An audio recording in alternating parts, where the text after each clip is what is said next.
It's time to go on the record with WRAL News. This year, the winner stands clear.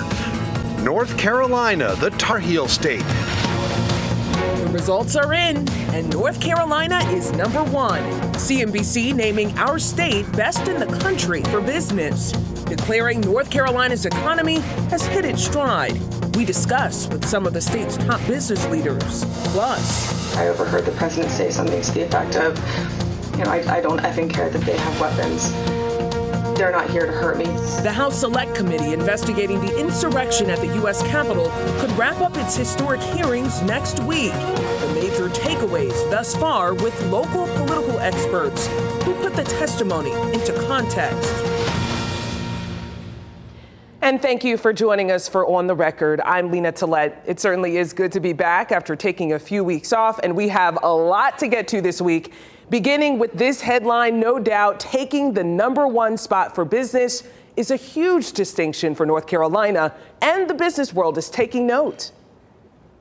Look, we've pulled together in a bipartisan way to make sure that businesses know that we've got the most talented, educated workforce in the country. And talking to CEO after CEO, workforce is the driving force for them right now. There's a lot to talk about in terms of the recognition, a lot good, some notable challenges for the state as well. Our panel tonight understands our local economy and business environment better than most. North Carolina Commerce Secretary Michelle Baker Sanders and Jake Shepard with global recruiting firm Vaco Built, which helps companies in our area in every sector find strong employees. Thank you both for joining me. Secretary Sanders, I'll begin with you. Quoting from the CNBC article about the state's success, it says, for one thing, state leaders keep managing to put aside their very deep political divisions to boost business and the economy. How are you able to set aside differences? We are able to set aside differences, Lena, by remaining committed to the reason we're serving, to do the best that we can do for the state and for all the residents of the state. And we all want a thriving, booming economy. We want good paying jobs. And we want North Carolina to continue to be recognized for the great state and the assets that we have to offer. You know, Jake, we've made the top 10 on this list for years, but we've never been #1. What do you think the shift has been that's making North Carolina so ripe for business right now? It's absolutely fantastic. First of all, I'm very excited to be a part of it here in any small way. But it's been amazing to see the out-of-state capital that's actually come in and decided to stay recently is what we've seen a big difference in, especially here in the startup community. We've been able to see a lot easier access to capital for local startups and then ultimately helping them grow into emerging growth companies that are more sustainable. And so I think that's been a big driver in the technology sector specifically here locally. You know, I do want to get into the workforce, Secretary Sanders, because we learned this week one of Raleigh's largest corporate headquarters, Advance Auto Parts, actually lost $12 million from the state because they couldn't hire enough people. There are, of course, two sides to this. I want to talk first about the incentives piece. The state has been defending these really big tax incentives that have been offered to bigger companies by saying that they are performance-based. Does this prove your point? Well, you know, the incentives are a tool we have in our toolbox. And yes, it is a challenging time for workforce. We, along with all the other states in the nation and frankly globally, are being challenged with our workforce and the labor supply shortage for a number of reasons. But what I am very pleased about is that North Carolina has doubled down on its efforts. We have rolled out a first-in-talent economic development strategic plan. We are partnering with stakeholders, our university system, education systems, and businesses across the state to ensure that we have a strong pipeline of talent.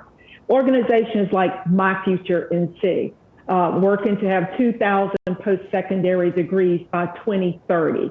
So we're doing the work that's required to not only continue to hold on to that asset of talent, but to retain and attract. And, you know, Lena, North Carolina is a great place to live and relocate. So that's only going to help us with our talent pool. You mentioned the incentives being performance-based. Yes, our JDIG incentive is in performance-based, and we work with companies to try to help them hit their targets and objectives. Those incentives are a great use of taxpayer dollars. You know, Jake, Advanced Auto Parts said it can't meet the targets because of the competitive job market and the popularity of remote work. Do you see this being an ongoing problem for companies just not able to fill jobs? I think that it's an interesting perspective because not every job can be done remotely. I think that often we slant towards the technology jobs that are being poached out in the remote first workforce.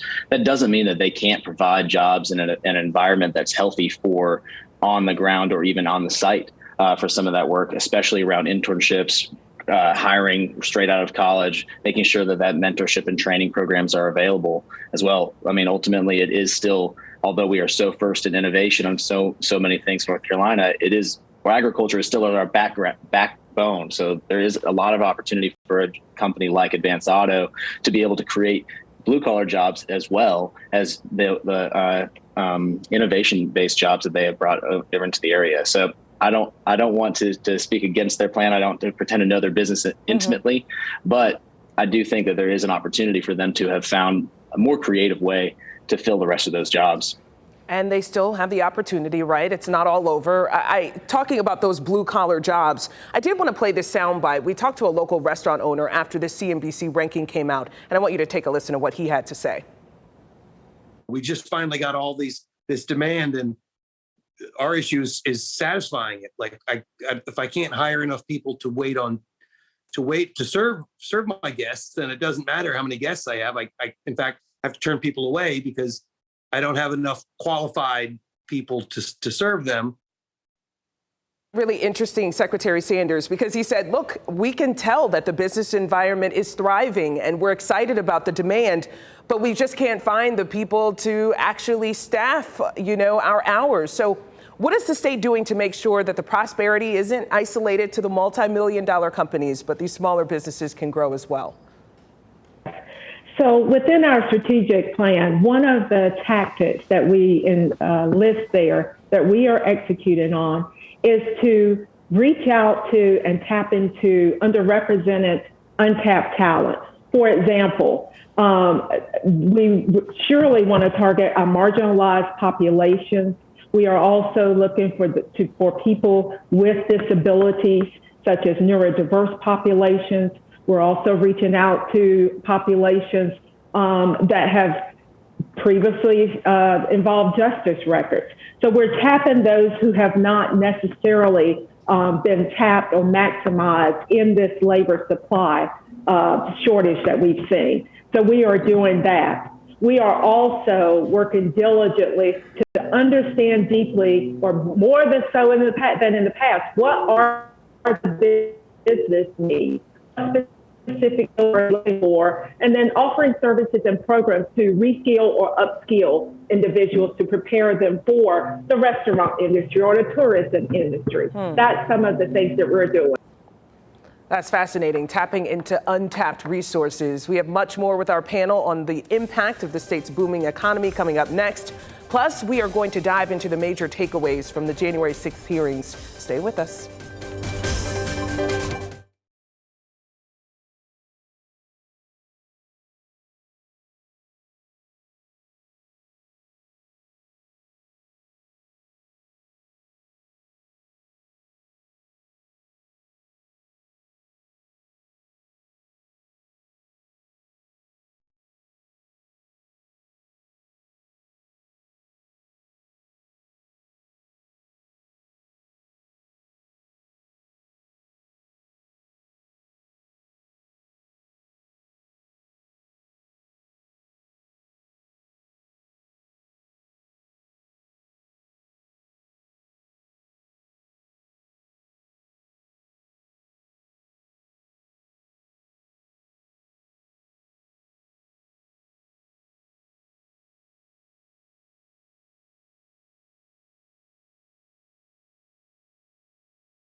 Welcome back. I wanted to dive deeper into the CNBC analysis and look at the categories where the state ranked really well and needs to do some work. So the economy got an A+, pointing out the 3.4% unemployment rate. Technology and innovation got an A+ as well. And access to capital got an A. Really, really good. Not great.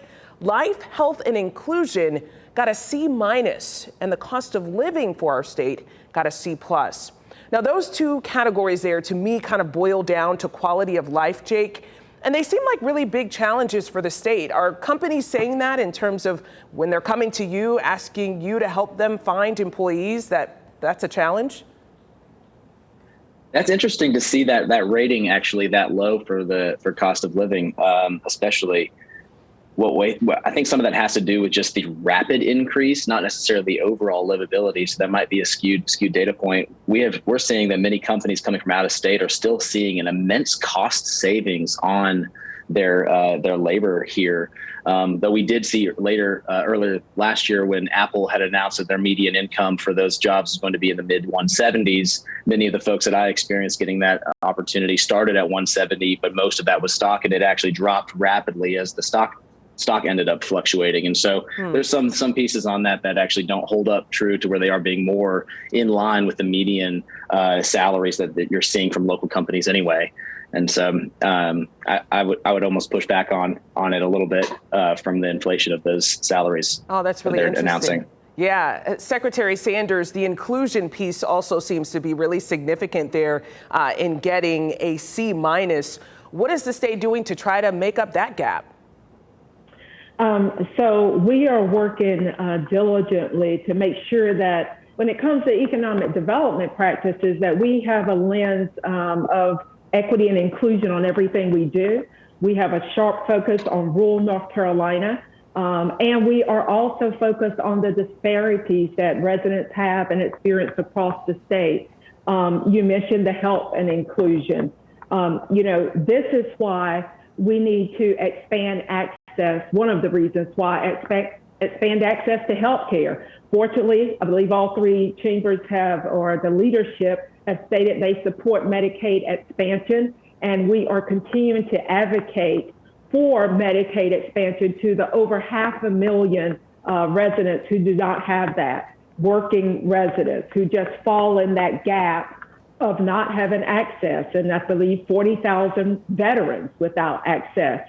Healthy workers, healthy communities, and healthy families is really the makeup for a thriving economy. And when that is done with including everyone in our state, I think that will significantly impact our health and inclusion scores. And so we are surely doing a number of things to do that. And I mentioned the untapped talent previously. That is so that we are making sure that we are being inclusive of all in the prosperity that we're seeing and the success that we're seeing here in North Carolina. Really quickly, Jake, is our business success recession-proof? People are concerned about that for the end of the year. I think we could be in a bit of a bubble of isolation ourselves, as long as there's a state that's always more expensive than us. So that is helpful as you're trying to flee. But through 2007, 8, 9, we still did very well, at least in the tech sector and manufacturing and healthcare and in pharmaceuticals here. That was the bulk of the jobs at that time. We still end up having a lot of ability to produce in that. And now it seems that we're just adding more to it. So I think we're still going to be fine. Hopefully for those of you that are trying to buy a house, you'll see a little bit of a maybe correction in some of that, so you don't have as much of that crazy frenzy. But ultimately, I think we'll fare still extremely well as long as we're good stewards of what we've done. Secretary Sanders, Jake Shepard, thank you so much for your time. I really enjoyed that. Coming up, 2 local historians will put the January 6th hearings into context. Stay with us.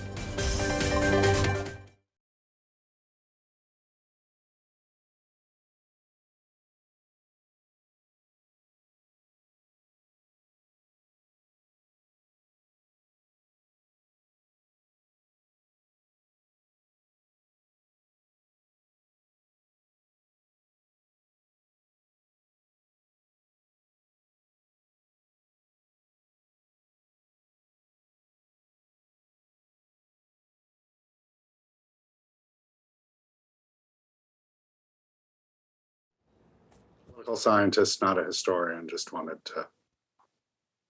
Come on in, the water's fine. Nice field. Now I wish I were a historian, but I'm not. Okay. Nice to meet you, Nancy. We've never. Nice to meet you, Jonathan. Thank you for your book. blurb, by the way. Yes, I enjoyed it. Wonderful book, that is. You want to talk to these folks in this minute that we got? So we are less than a minute away. Apologies for calling you an historian. I think you are a historian in my mind. It's totally fine. It's definitely not an insult. All right. Thanks. Okay.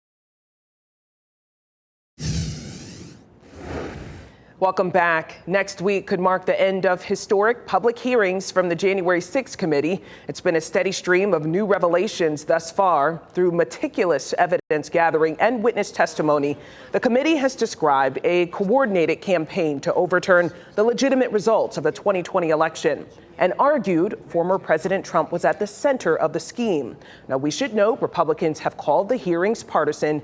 Joining us to discuss the biggest takeaways so far is Nancy McClain, a Duke professor of history and public policy, and Jonathan Weiler, a UNC professor of global studies and co-author of a book called Authoritarianism and Polarization in American Politics. Thanks for joining me. So, Professor McClain, I'll begin with you because you're quoted as saying that these hearings are the most important in our lifetimes. You said, quote, they will help determine whether our country will continue the tradition of the peaceful transfer of power after elections. How so? Well, we now know from the hearings that we've had to date that President Trump was informed by all of his top advisors that he had lost the election, that it was indubitable that he had lost the election and President Joe Biden won. And yet he continued to promote the lie that the election had been stolen from him. And we now know from the more recent hearings that he summoned militias to Washington, D.C. He fired them up. And in the full knowledge that they were armed, he sent them to attack the Capitol with the intention of overturning the results of the election. Literally, this is treason. I mean, it's unthinkable that the president of a country could have engaged in something that looks very much like treason. I mean, obviously, would still have to go to trial, but these charges could not be more serious. And the amount of testimony, from unimpeachable Republican witnesses inside the White House has shown us that our democracy was under threat to a degree that most of us never even imagined, even those of us who were following what happened on January 6th. But also, and I think this is as important, that threat is ongoing. People who believe the big lie in the MAGA faction of the Republican Party are threatening future elections by changing how elections will be run, by making them partisan, and in a whole series of other ways, trying to literally undermine democratic procedures that have been in place in our country since its beginning. So this could not be more serious. Wow, Professor Weiler, you deal in the information ecosystem, and I was interested in the testimony from a former DOJ official who shared his notes that despite, as we heard from Professor McClain, the former president being told by his closest allies that the election was not stolen, that he said to them, quote, just say that the election was corrupt and leave the rest to me and the Republican congressman. What did you make of that testimony? Well, that's, I think there's a couple of things that are worth noting here. The first is you have an individual, Donald Trump, whose entire life, his entire adult life as a businessman, as a politician, he's just bullied his way to authority and to prominence. And he has never been constrained by truth or rules or laws. So you have Donald Trump, the man, the personality, who I think all by himself is so dangerous. And then you have a larger ecosystem, an information ecosystem and a Republican Party ecosystem that has enabled this kind of just defiance, disregard for truth, procedure, for a long time now. I mean, and so I think the combination of Trump's own personality and the larger sort of the evolution of the Republican Party over a number of years now brought us to the point that, you know, somebody could say what you just quoted and it would sound normal, you know, to many people in the room who were responsible for determining whether the president should concede and give up power or whether he should push on with a plan in defiance of all the evidence that he had lost legitimately. Professor McClain, let's talk about the messengers here, though. So obviously the majority of this committee are Democrats. There are 2 Republicans who are not allies of the former president. Does that make the message that they're trying to communicate more difficult to receive to the public? Is this partisan? Well, no, I don't think it is partisan. It's bipartisan. And I want to applaud, I'm a Democrat, but I want to applaud Representative Liz Cheney and Adam Kinzinger, 2 very heroic, constitutionally minded Republicans who have played very important roles in this. And they are committed Republicans. It's simply not true. Lynn Cheney, I believe, voted with the president 90% of the time on policy. So she's a very committed Republican and a very conservative Republican, but she believes in the Constitution and she believes in honesty and integrity. And I think that's become a dividing line. As Jonathan was saying, you know, we are living in a system of misinformation. And frankly, I don't even say, I don't hope I don't get you into trouble, but I don't say Fox News anymore because it's not news. It's systematic misinformation, including with the big lie about the election. And so, yes, there are many Republicans who don't believe the committee, who don't believe that the election was legitimately won by Joe Biden, who don't believe there was a pandemic. You know, that's a real problem. But I think what we have seen from these hearings and from polling and focus groups that have been done since the hearings is that probably up to about 1 in 5 Republicans is taking this very seriously, and that independents have shifted dramatically with the hearings, and that all want to see accountability. And I have to push back, Professor McClain, because you say Fox News isn't news. Millions of people watch Fox News. It matters that all Americans are getting access to correct information. If they're not getting that news, isn't that a problem? Yes, people absolutely need to have access to legitimate fact-based news. But what we see with these Fox hosts, and communication scholars have demonstrated this, you know, in multiple studies, they are not getting fact-based empirical news content. What they are getting is identity coaching and provocation and the cultivation of a kind of tribal mindset, which leads believers to follow the president. I thought one of the most effective witnesses in the last hearing was a man named Stephen Ayers, who was a rank and file Republican, a factory supervisor from Ohio, a family man, who said he had horse blinders on. He was only listening to those news sources, you know, the social media that was full of lies. So he came to Washington and took part in the break-in to the Capitol, and it ruined his life. And he said, you know, if he could do it over again, he would have done his own research. He would have checked other sources. He would have known that he was being had by this president that he had trusted. So I think, you know, some of these Republican witnesses have been the most important eye-openers in our culture to say, you know, they're all saying they were had or they tried to stop the president from doing what literally is not only against the Constitution, but if proven, it's criminal conspiracy. The bottom line, the election. Exactly. The bottom line, though, is that the responsibility is on leaders to make sure that the entire American public is getting information that is accurate. Professor Weiler, what is the end game for this committee?